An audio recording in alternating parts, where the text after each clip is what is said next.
Hello আমার শ্রোতা বন্ধুরা, তোমাদের সবাইকে আত্মা ও ঈশ্বর চ্যানেলে স্বাগত। আজকে তোমাদের দুটি ভৌতিক ঘটনা শোনাবো এবং দুটি ঘটনাই সত্যি ঘটনা। তাহলে বেশি দেরি না করে প্রথম ঘটনা বলা শুরু করি। প্রথম ঘটনাটা এক শিক্ষিকার সাথে ঘটেছে এবং এই ঘটনাটা 15 বছর আগের ঘটনা। ওই শিক্ষিকার এক বিয়ে বাড়িতে নিমন্ত্রণ ছিল, মানে তার কলিগেরই এক ছেলের বিয়েতে। বলে রাখি, শিক্ষিকা ছিলেন ডিভোর্সি।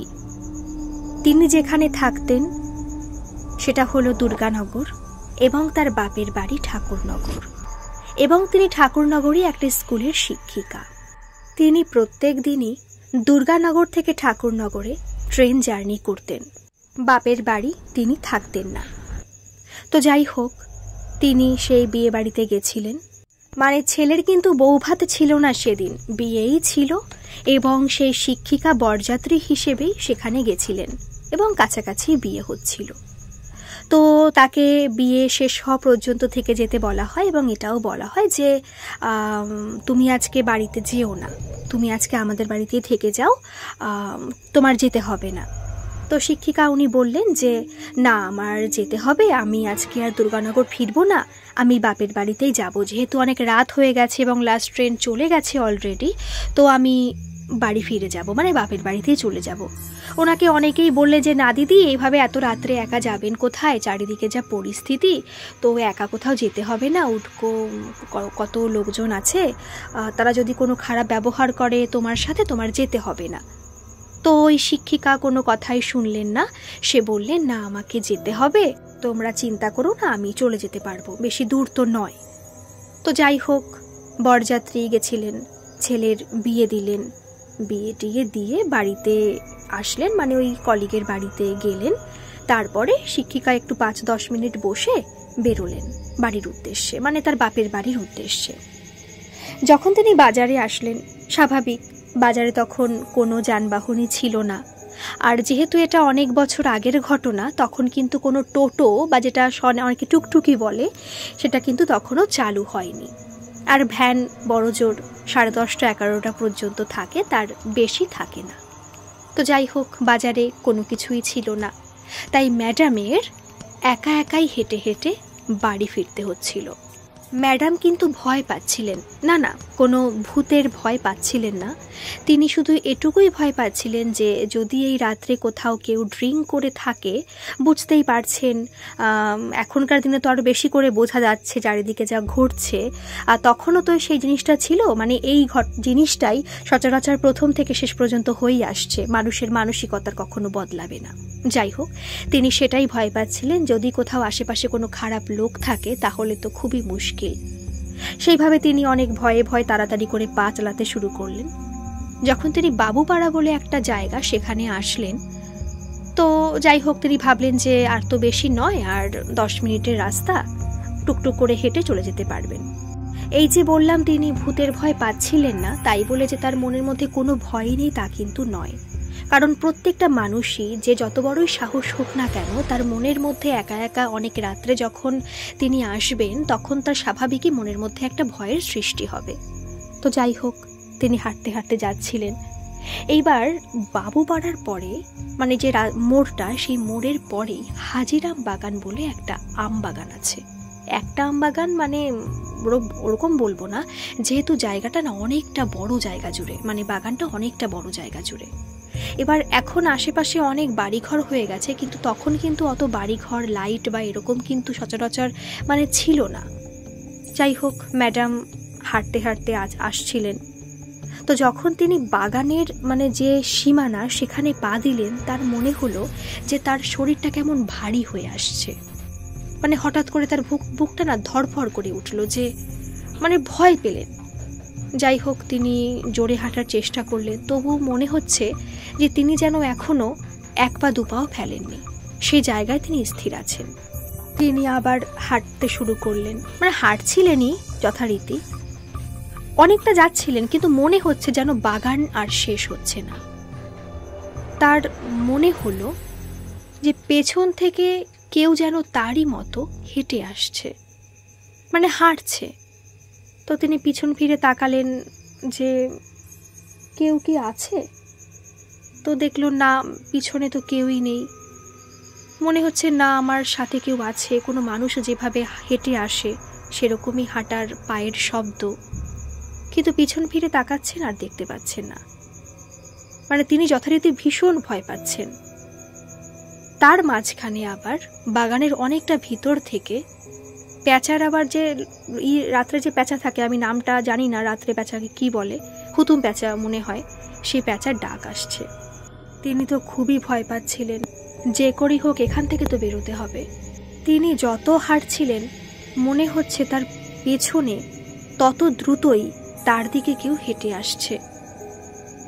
শেষে তিনি আর পেছন ফিরে তাকালেন না, কারণ তিনি বুঝতে পেরেছেন খুব খারাপ কিছু ঘটতে চলেছে বা ঘটছে তার সঙ্গে।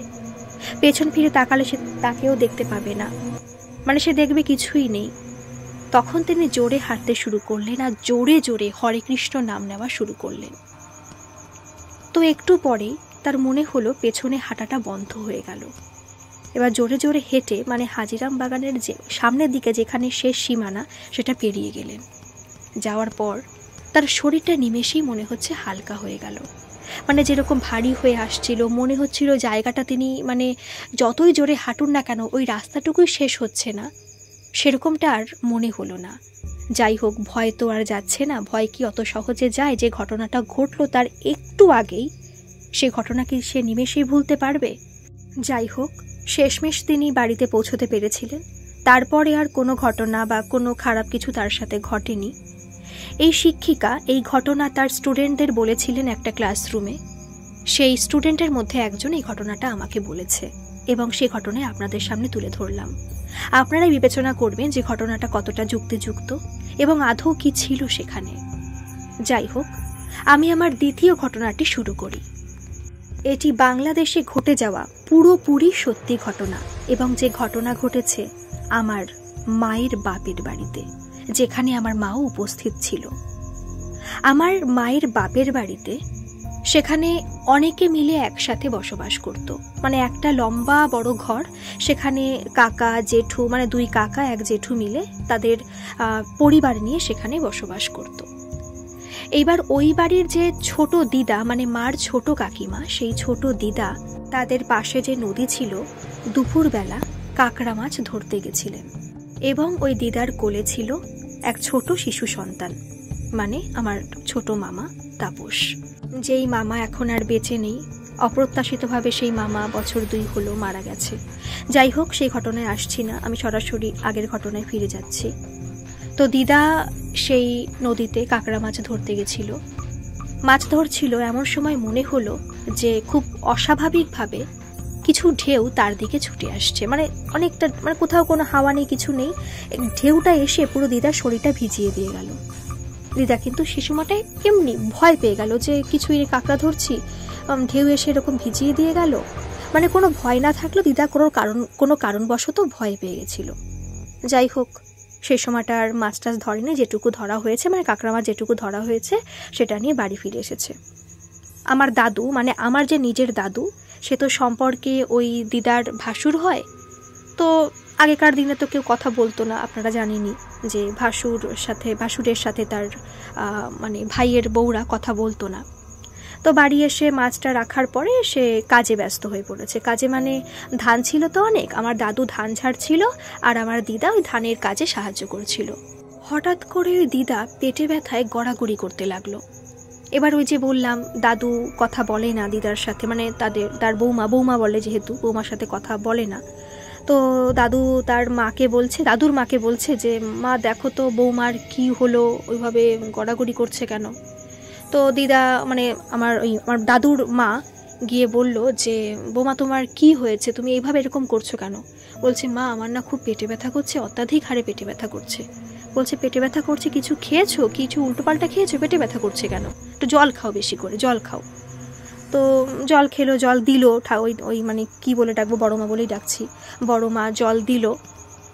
দেওয়ার পরে পেটে ব্যথা কমছে না, যত সময় বাড়ছে তত এই দিদার পেটে ব্যথা বেশি মানে পরিমাণে বাড়ছে। প্রচুর পরিমাণে বাড়ছে। শেষমেশ সন্ধ্যা হয়ে এলো, তখন তো আর অত ডাক্তারের চলাচল ছিল না যে শরীর অসুস্থ হলো আর ডাক্তার দেখিয়ে আনলাম বা কোনো ফার্মেসি আছে সেখান থেকে ওষুধ আনলাম, এরকম তো আর ছিল না। ওরা বেশিরভাগই ওই কবিরাজ বুদ্ধি এসবই দেখাতো আগেকার দিনে, অনেক সেটা যেহেতু আরও অনেক বছর আগের ঘটনা। এইবার অনেক সন্ধেবেলায় একটা কবিরাজকে আনা হলো। আনার পরে সে কবিরাজ দেখলো ভালো করে, দেখার পরে বলল যে তুমি কি বৌমা কোথাও ভয় টয় পেয়েছো? বলছে হ্যাঁ কাকু, আমি তো ভয় পেয়েছি, এরকম মাছ ধরতে গেছিলাম, খুব অপ্রত্যাশিতভাবে একটা ঢেউ এসে আমাকে ভিজিয়ে দিয়ে গেছে, আমি এমনিই ভয় পেয়ে গেছিলাম।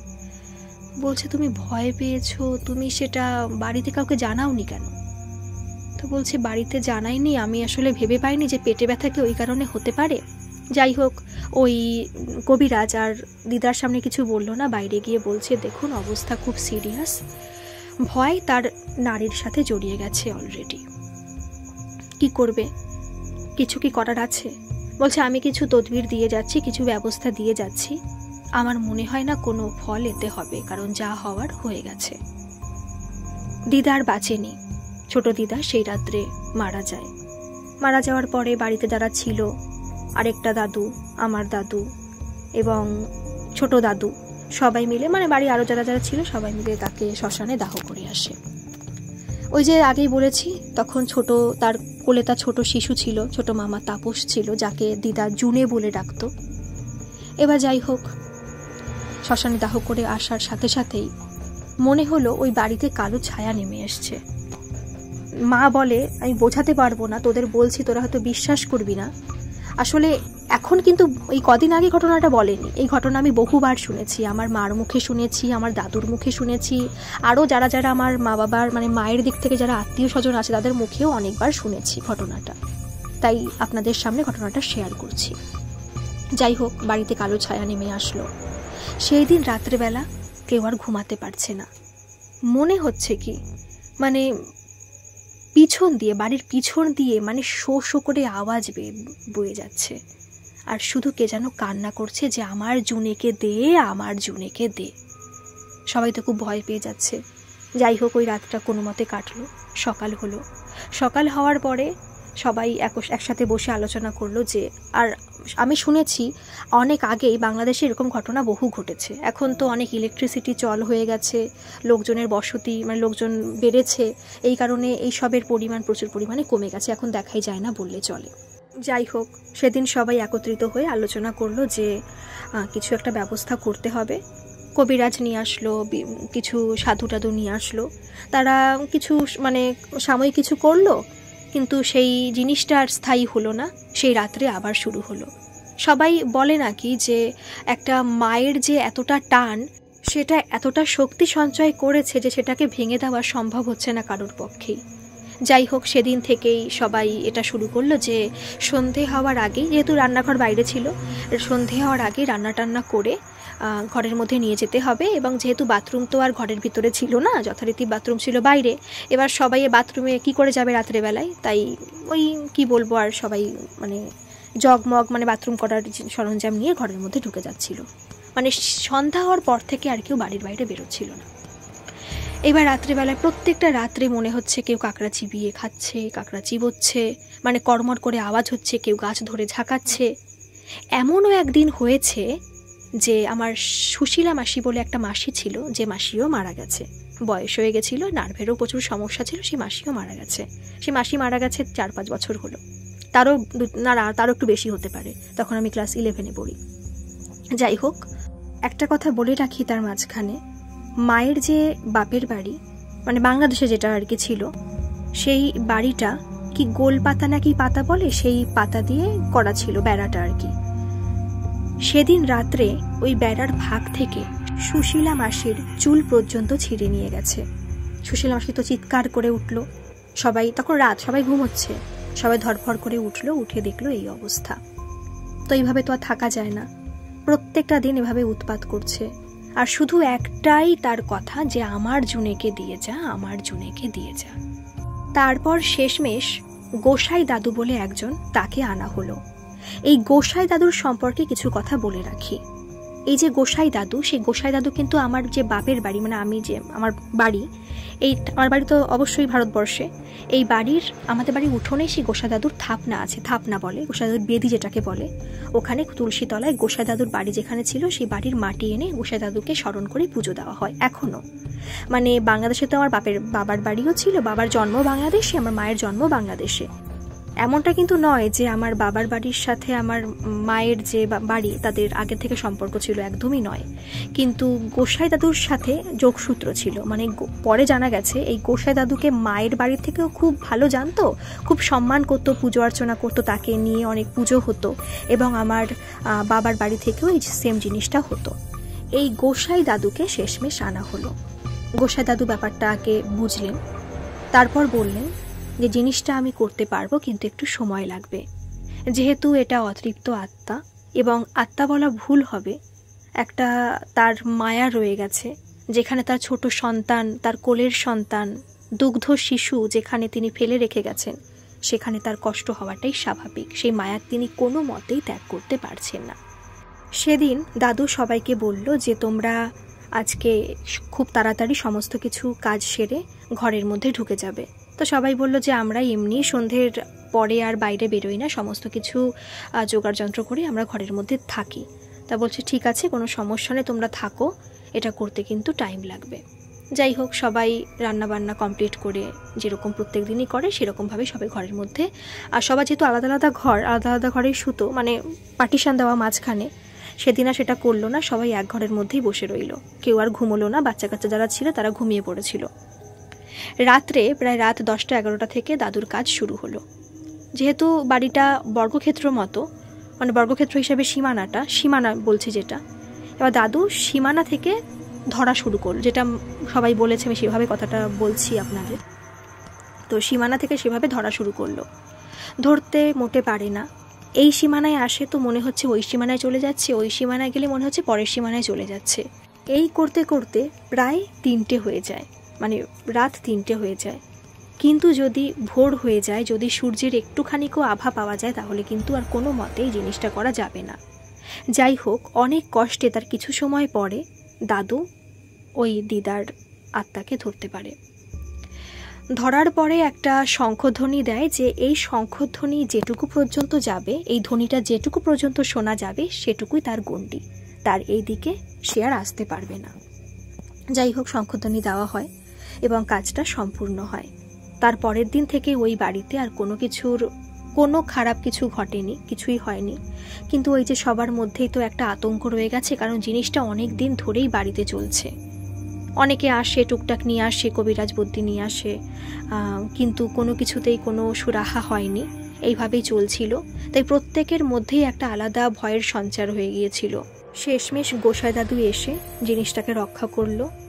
আমি দিদার ফটো দেখেছি, ছোট মামা বাড়িতে দিদার ফটো আছে, সাদা কালো রঙের ফটো, তখন তো আর রঙিন ছবি ছিল না। কি মিষ্টি চেহারা। অকালে চলে গেল, এবং সবথেকে খারাপ লাগার বিষয় যে তার ছেলেটাও মারা গেছে। মামার বয়স বেশি ছিল না, মামার বয়স বড় জোর 37-38 বছর হবে। মারা গেছে অকালে, মামাও চলে গেল, সুশীলা মাসিও চলে গেল। মাসি তো নার্ভের সমস্যা ছিল, বয়সও হয়ে গিয়েছিল, সেইভাবে চলে গেল। যাই হোক, এই ঘটনা কিন্তু আমি অনেকের মুখেই শুনেছি, শুধুমাত্র আমার মায়ের মুখে বা আমার দাদুর মুখে তা নয়। আগেও বলেছি যে মায়ের যারা আত্মীয় ছিল সবার মুখে ঘটনাটা শোনা। তো আমার তো মনে হয় না এখানে মিথ্যে বলে কিছু আছে, কারণ ঘটনাটা যেভাবে বলা হয় সত্যি, মানে প্রচুর ভয় পেতাম, প্রচুর। আর ঘটনাটা বারবার শুনতে ইচ্ছা করতো। মাকে বলতাম রাত্রেবেলা যে মা, ঘটনাটা বলো না, মামা বাড়িতে তোমার ওই বাংলাদেশে কি হয়েছিল বলো না, একটু বলো না। শুনতে ইচ্ছা করতো, কিন্তু শুনলে ভয় হতো, রাত্রে সেদিন ঘুম হতো না, স্বাভাবিক, ভয় তো করবেই। যাই হোক, আপনাদের কেমন লাগলো দুটো ঘটনা অবশ্যই কমেন্ট করে জানাবেন। আর আপনাদের বা আপনাদের পরিচিতদের সাথে যদি এরকম কোনো ঘটনা ঘটে থাকে, সেটা ভৌতিক হোক, অলৌকিক হোক বা অতিজাগতিক হোক, আপনারা কিন্তু আমার স্ক্রিনে দেওয়া যে ইমেল আইডিটা আছে, আমি মুখে আবারও বলছি, hiramallika08@gmail.com, এই ইমেল আইডিতে আপনারা আমাকে গল্প পাঠাতে পারেন, মানে ঘটনা পাঠাতে পারেন, এবং সে ঘটনা আপনাদের সামনে উপস্থাপন করা হবে। যদি কেউ না চান যে নাম উল্লেখ করা হবে না, তাহলে আমি ছদ্মনাম নেব। আর যদি কেউ লিখে পাঠাতে স্বচ্ছন্দবোধ না করেন, তাহলে এই আত্মা ও ঈশ্বর বলে আমি ফেসবুকে একটা পেজ খুলেছি, সেই পেজে আপনারা মেসেজ করতে পারেন বা অডিও করেও পাঠাতে পারেন। আপনাদের কাছে সমস্ত পথই খোলা রইল। যাই হোক, আজ আসি, আবার আসবো অন্য একটা ঘটনা নিয়ে। ধন্যবাদ।